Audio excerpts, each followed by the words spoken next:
Hello, Naza here, and you're welcome back to another reaction video. Guys, today we're checking out 5 major inventions you didn't know were in Germany. Okay, this is from Feli from Germany. And guys, without further ado, let's dive right in to this out, okay? Didn't either, so it's about time that we talk about these five. Go back. You use it every day. I use it every day, and so do people all over the world. But did you know that it was invented in Germany? I don't either, so it's about time that we talk about these 5 major inventions you didn't know were German. Okay, 5 major inventions. Hello, servus, and welcome back to my YouTube channel. My name is Feli. I'm originally from Munich, Germany, but I've been living here in Cincinnati, Ohio, on and off since 2016. And as a German living abroad, I noticed that my home country is actually brought up a lot more often than I ever would have expected. Wow. I did expect for Nazi history to be a topic that would come up, but I found that even in conversations about cultural topics, American history, technology, the economy, Germany somehow always plays a role. And I was reminded of that yet again when the Barbie movie and Christopher Nolan's Oppenheimer came out last month. So it's definitely time for a part 2 of major inventions you didn't know were German. In part 1 from a few months ago, we already learned that we wouldn't have MP3 today if it wasn't for a German research team, or X-rays, or fridges, just to name a few. Make sure to check out the full video to have your mind blown, but the list is much longer. Okay, number 1. First invention for today is aspirin, or in German, aspirin, which was invented by the German pharmaceutical company Bayer in the late 1800s. Aspirin is the brand name that Bayer gave the medication, but the active ingredient is acetyl salicylic acid, which is why it's also often referred to as ASA or ASS in German. It can reduce pain, fever, inflammation, and as was discovered in the 1950s, Okay, wait, guys. Yeah, I know that Germans invented a lot of medicines. A lot, yeah. And aspirin is one of them. You know, we've reacted to a video like this, German inventions, where from there I knew, okay, Fanta is originally from Germany. Fanta that everybody takes, yeah. Even all these CT scan machines, MRI, like most of them, yeah, they're all from Germany. Guys, and now aspirin, yeah. Okay, Germany is number 1.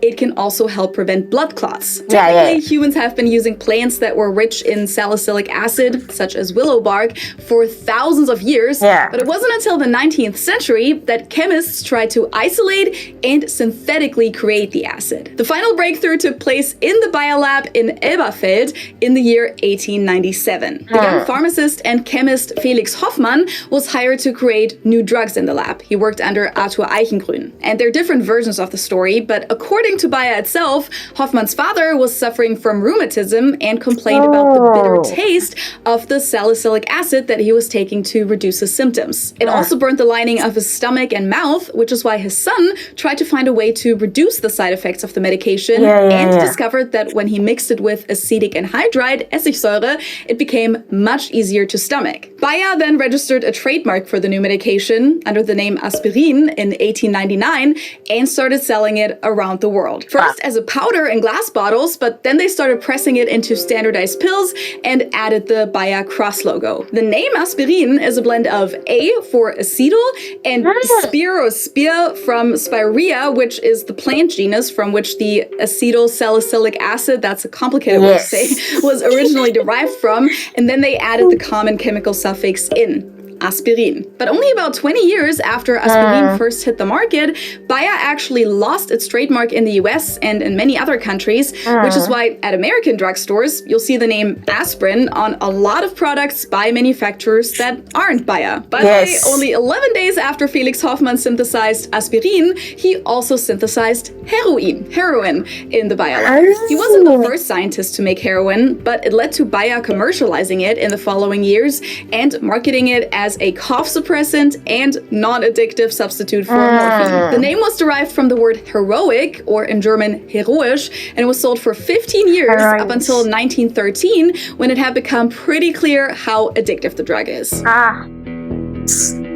Next up is an invention that has been very present in the public discourse recently. It was the main topic in Christopher Nolan's movie Oppenheimer that just came out: nuclear fission and the atomic bomb. Those of you who've seen the movie might remember the scene where Oppenheimer first sees the newspaper headlines that the Germans have had a major breakthrough and actually split an atom. After scientists had been researching the nature and properties of radioactivity and radioactive substances for over 40 years, the German chemist Otto Hahn and his team discovered nuclear fission in December of 1938 at the Kaiser Wilhelm Institute for Chemistry in Berlin. They had been bombarding uranium with slow neutrons and discovered that barium was produced, so another chemical element, which suggested that the core of the atom must have burst. This discovery showed that nuclear chain reaction was possible, which laid the foundation for both nuclear power and also nuclear weapons. A few years later, in 1944, Hahn actually won the Nobel Prize in Chemistry for the discovery of nuclear fission. Now, right after this news first broke, the physicists at the Radiation Laboratory at the University of California, Berkeley, started experimenting with this. And this is where Robert Oppenheimer, one of the leading theoretical physicists at the time, was teaching. And a couple years later, in 1942, he was recruited to lead the research of the Manhattan Project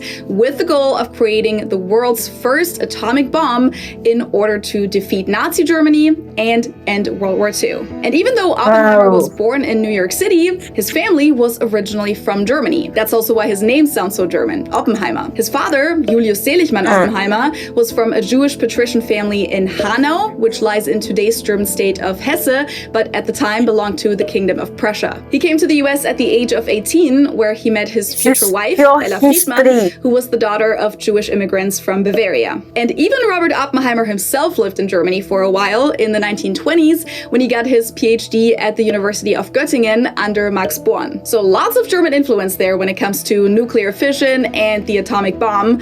Not to forget that the whole motivation to even build nuclear weapons was to fight the Nazis, who were believed to be working on nuclear weapons themselves. So whichever way you look. Wow, guys, like, this is a whole lot of history. Feli just sat down, researched.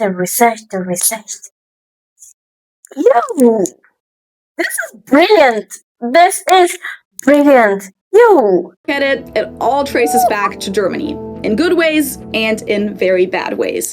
Now, one thing that was invented in Germany, but that you can access all over the world, is Lingoda, where you can learn languages online and live with experienced native level teachers. When Ben and I went to the Dominican Republic recently, it really bugged me that I didn't speak any Spanish. I only learned English and French in school, and even though I really tried, this was all I could really say by the end of our vacation. Quiero ordenar un mojito. Uno? Una mimosa. I mean, better than nothing, I guess, but I really want to be able to communicate in Spanish. And Lingoda is giving me that extra motivation that we all need with their 2-month sprint challenge, where if you complete the challenge, you can earn 50% off your money back, or alternatively, get Lingoda class credits that are worth 2.5 times the monetary cash back. The sprint is an intense language learning course that will immensely boost your confidence speaking in your target language, because you'll be consistently immersed in the language and establish natural language learning habits. If you choose the Super Sprint Challenge, you'll do 30 lessons a month for 2 months, and this is what you get back when you win the challenge. Or you can do the Sprint, which is a little less intense, with 15 lessons a month. Whether you want to learn Spanish, like me, or German, which I know many of you are interested in, French, English, or Business English, Lingoda offers classes from beginner to advanced levels, and classes are available 24/7, so you can fit them into your daily schedule no matter what. The classes are super immersive and interactive, with only 5 students max, so you'll get a lot of practice and individual feedback, but it's totally in a safe space. I've never had a bad experience in the classes. Everyone always fully supports each other in their language learning progress. If you want to check out the Lingoda Sprint Challenge as well and get to that next level in your target language, make sure to click on the link below for more information and use my code FELI20 for a $25 discount on your Sprint registration.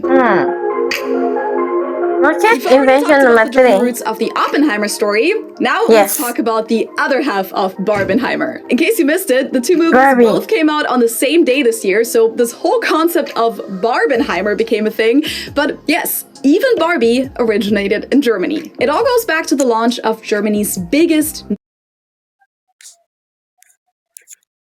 Nice. But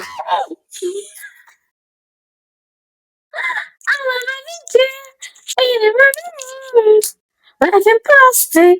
It's fantastic. Barbie is from Germany. Guys, there are lots.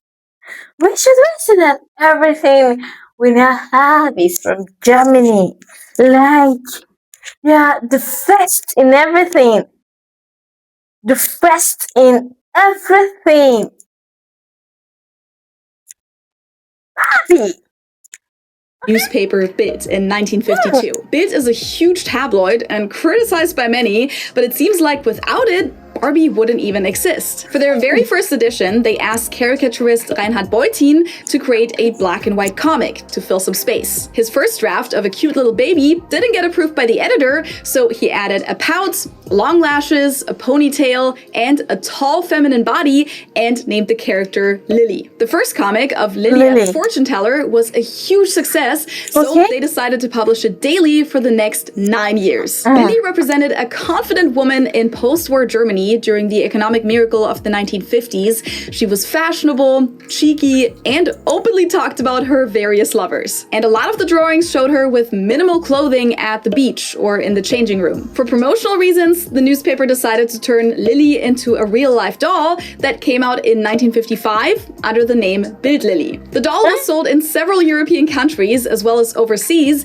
and it was available in a 30 centimeter and a 19 centimeter size. It was made of plastic with attached lashes, ear studs, and pumps, and due to the revolutionary doll-making techniques that were used, it actually held 3 patents. Unlike other dolls, Lily was able to tilt her head in a flirty way, and due to the way her legs were attached, they didn't sprawl when she was sitting, they always stayed parallel, which made her even more elegant. Even though Bild Lily was initially marketed to adults, the doll also became very popular among children who enjoyed dressing her in the various outfits that were sold separately. The doll became so popular that there was even a movie made about the character of Lily called Lily, ein Mädchen aus der Großstadt. So Lily, a girl from the big city. Now, it was only about a year after Bild Lily first came out that the American businesswoman Ruth Handler discovered the Lily doll during a trip to Europe. Supposedly, she had been wanting to create an adult fashion doll for quite a while, but her husband and the other directors at their toy company Mattel didn't really support the idea. Seeing the success of Bild Lily showed that the concept could work though, so when Handler returned from Europe, they started to redesign the doll and first introduced their Barbie doll in 1959, named after Handler's daughter Barbara. Now, whether the idea for Barbie was stolen or it was just an inspiration, as they say, I don't know. Fact is that Handler's company Mattel purchased the rights to Bild Lily a few years later to take it off the German market and allow for Barbie to be sold instead. And the rest is history, I guess. You guys, wait. So, they just sold that Bild Lily for Barbie. So, okay, Barbie, the name is from an American, but the idea or the concept of it is German. So, we'll not say Barbie is overall German. Yeah, the name is America. The idea is Germany. You guys, but true. It's Germany. Yeah. Okay, who of you has ever had a Fanta, or as we say in German, Fanta? It's a brand that's just like I said before. I think you guys have heard about this. Even online, guys, the link to that video will be in the description. Like you will a lot of things. Like Germany is really number one when it comes to inventions. Like they are number one. Oh. Part of the Coca-Cola company, but it was in fact invented in Germany, and the name goes back to the German word Fantasie, meaning imagination, which perfectly describes how Fanta came about because it was really created out of necessity. It all goes back to World War II, when the supply of Coca-Cola syrup to Germany was heavily affected by the trade embargo that the US had established against the Nazi regime. By 1942, the supply had completely run out, which is why the CEO of Coca-Cola Germany, Max Kite, was looking for ways to keep the company running, even without their flagship drink. Together with their chief chemist Wolfgang Schetelich, they developed a drink that was mainly made from byproducts, such as whey, which is a cheese byproduct, and apple pomace. And then they mixed it with sugar beets and different concentrated fruit juices from Italy and called it Fanta. Flavor-wise, it didn't really have a whole lot in common with Fanta today, but it kept the business running, even after the US joined the war in 1941, and the company was completely cut off from the Coca-Cola headquarters. In 1943 alone, 3 million cases of Fanta were sold in Germany. And what's interesting is that in a lot of cases, it wasn't even bought as a beverage, but it was used for cooking to add sweetness and flavor because sugar was severely rationed at the time. After the war, the Coca-Cola company regained full control over the German plant and the trademark to Fanta, but they actually discontinued the production in 1949. Until in 1955, a beverage company in Naples, Italy, had the idea to create an orange-flavored drink, which was then bought again by Coca-Cola in 1960, and that's the origin of the Fanta flavor that we all know today. I should say that almost every country has their own version of Fanta. Not just talking about the difference of, American Coke is made with high fructose corn syrup, while in Mexico and Europe it's made with sugar. No, Fanta in the US tastes and looks completely different from Fanta in Germany, and that one's different from Fanta in Italy and Fanta in Russia and so on. In fact, there are over 200 different Fanta flavors worldwide, but at least according to Ben, the one in Germany is the best. That's pretty much all he drinks when we're in Germany. Oh, guys. Oh, yeah. I think the Fanta in Germany different from the Fanta in Africa. But I really love to test the different flavors, like to travel around these countries to check the different flavors, like to really make sense. Big sense, guys. Okay, number 5. Last invention that you didn't know was German is the camera. Now, the official inventor of the camera is Joseph Nicephore Niepce from France. He created the first permanent photograph in 1826 after he had been spending years trying to find a way to capture the image with camera obscura. That's the name of those original, simple camera designs where you have some kind of darkened room, like a box, with a small hole or lens through which an image is projected onto a wall. Those have been around for hundreds of years and have even been mentioned as early as 500 BC. And since the late 17th century, they had been used as an art tool by projecting an image onto a surface that could then be manually traced. But it wasn't until 1816 that Niepce constructed a prototype of his camera, and then 10 years later figured out how to actually capture the image with an 8-hour exposure in a process that he called heliography. This is the photograph that he captured on a pewter plate, the very first photograph, and it shows the view from his window at Le Gras in France. But did you know that the first person who envisioned a camera that would be small and portable enough for practical photography was actually a German? In 1685, so pretty early,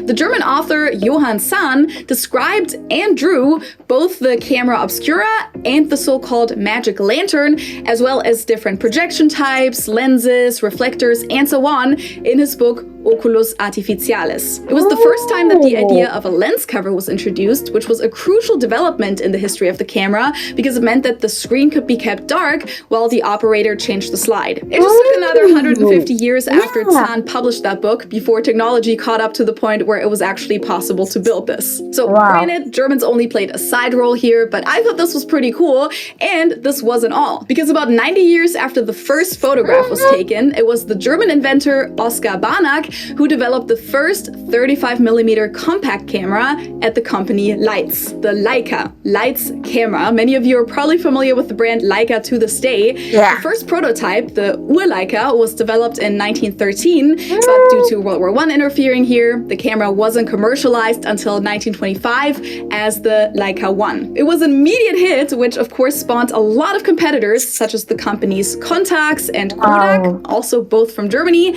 as well as Argus from Michigan or Canon from Japan. And today we all have a camera in our phone and our laptop and use it pretty much every single day. But what do you guys think? What other major German inventions deserve more attention? Let me know in the comments below. And of course, don't forget to like, subscribe, and follow me on Instagram, TikTok, and Facebook. If you want to know why Germans and Americans sleep differently, just click here. And with that, thank you so much for watching, and I hope I'll see you next time. Cheers! Hello guys, so guys, tell me, which invention really surprised you the most? Which one? Because how Germans are really, why should I say that? Because most things we use every day are from Germany. Like, they've thought about it thousands of years ago.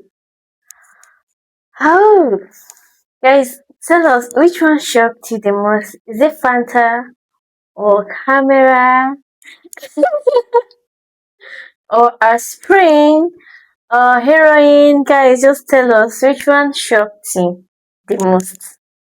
You have the day you deserve, and we'll keep living on our commanded blessings. See you guys in the next video. Bye.